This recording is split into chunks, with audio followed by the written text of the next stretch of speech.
बड'फा गोजोरथियारि मावथांखिखौ बिथा खालामनानै सिलाफोथा दख'रा दुलाराय बर' फरायसा आफादा U13 फुटबल गेलेनाय हाबाफारि खुंफुंदों।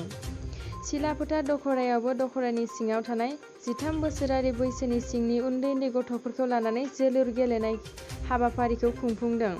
गेलेनाय फारसे उन्दै उन्दै लाइमोनफोरखौ सांग्रांथि खालामनो थाखाय बे हाबाफारिखौ लानाय जायो होननानै मिथियो। दिनै सिलाफोथा दख'रा दुलाराय बर' फरायसा आफादनि बानजायनायाव जिथुनाखि 13 बोसोर सिंनि जिथुनाखि हौवासाफोरखौ फुटबल गेलेहोनाय हाबाफारि लादों, बिनि सायाव नोंथाङा मा बुंगोन?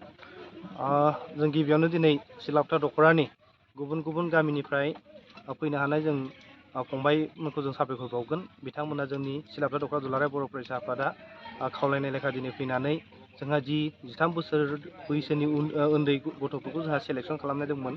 दुलाराय बर' फरायसा आफादनि जोंहा जोंनि बर' लाइमोनफोरखौ गेलेनायनि फारसे एसे सांग्रांथि खालामनाय, बे लेखायैनो हयथ' थांनाय बोसोरावबो बेबायदिनो दुलाराय बर' फरायसा आफादा बे हाबाफारिखौ लादोंमोन। देग्लायबो दुलाराय बर' फरायसा आफादनि बिथोन बायदियै मोनफ्रोमबो जिल्ला मोनफ्रोमबो दख'रानिफ्राय जोंहा Under 13 फुटबल कम्पिटिसन होनो नागिरदों। बेनि लेखा जोंबो दिनै सिलाफोथा दख'रा हिसाबै नैबे जोंनि सिलाबालि गामिनि गेलेग्रा फोथाराव दिनै जों सेलेक्सन खालामनाय जादोंमोन। बे हाबाफारियाव जोंनि सिलाफोथा दख'रानि गामिफोरनिफ्राय फ्राय 80सो जोंहा जोलुरगिरिफोरा फैदोंमोन बिथांमोना। बिनिनो जों दिनै 18सा गथ'फोरखौ जों सेलेक्सन खालामबाय।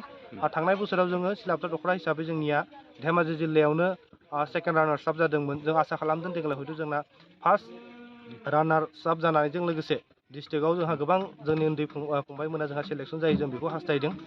बिनिनो जोंहा दिनै आं गिबि आखु जोंनि गेलेमु नेहाथारि बिथांमोनखौ साबायखर होगोन।